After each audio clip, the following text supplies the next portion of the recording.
ലോക റെക്കോർഡ് ലക്ഷ്യമിട്ട് 18 മണിക്കൂർ നീണ്ടു നിൽക്കുന്ന ദൈർഘ്യമുള്ള കൈകൊട്ടിക്കളി വൃത്തപ്പാട്ടുകളുടെ അവതരണം ഇരിങ്ങാലക്കുടയിൽ നടന്നു. രാവിലെ 6 മുതൽ മെഗാ കൈകൊട്ടിക്കളിയോടെ ആരംഭിച്ച പ്രകടനം രാത്രി 12 മണി വരെ നീണ്ടു. ഇരിങ്ങാലക്കുട ശാന്തിനികേതൻ പബ്ലിക് സ്കൂൾ അങ്കണത്തിലാണ് പുരാവൃത്തം എന്ന പേരിലെ മഹാസംഗമം നടന്നത്. കാണാം.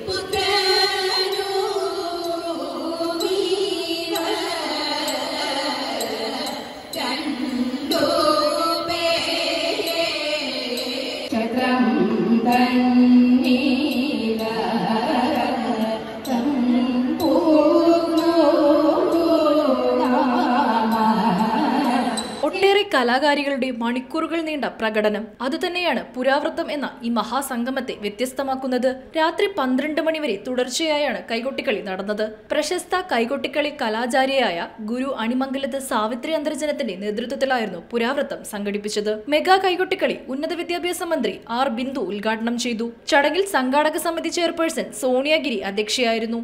Universal record forum chief editor Sunil Joseph മുഖ്യാതിഥിയായി. കലാഗുരുക്കളായ കടവലൂർ ശ്രീദേവി അന്തർജനം, കാവനാട് സാവിത്രി അന്തർജനം, അണിമംഗലത്ത് സാവിത്രി അന്തർജനം എന്നിവരെ ആദരിച്ചു. 50 വർഷങ്ങൾക്ക് മുൻപ് ഇരിങ്ങാലക്കുടയിലെ മുത്തശ്ശിമാരും അമ്മമാരും ഓണവും തിരുവാതിരയും പോലുള്ള ആഘോഷങ്ങളിൽ പാടിക്കളിച്ചിരുന്ന 37 പുരാണ കഥാഭാഗങ്ങൾ ഉൾക്കൊള്ളുന്ന 300-ലധികം വൃത്തപ്പാട്ടുകളാണ് ഇവിടെ പുനരാവിഷ്കരിക്കപ്പെട്ടത്.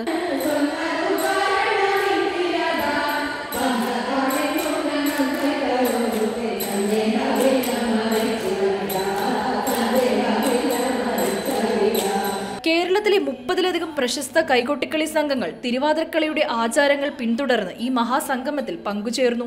700-ലധികം കലാകാരികളുടെ സാന്നിധ്യത്തിൽ 18 മണിക്കൂറിലധികം നീണ്ടുനിന്ന വൃത്തപ്പാട്ടുകൾ കൈകൊട്ടിക്കളിയുടെ അകമ്പടിയോടെ URF ലോക റെക്കോർഡിലേക്ക് എത്തുന്നുവെന്നതാണ് ശ്രദ്ധേയമാകുന്നത്.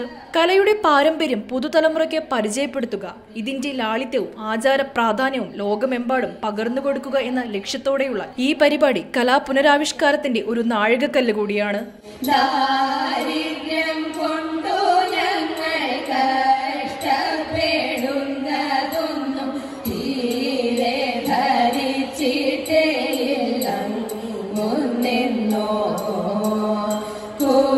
കൂട്ടികളിതു കാലം പട്ടിണി കിടന്നയ്യോ നാട്ടം തിരഞ്ഞിടുന്നു.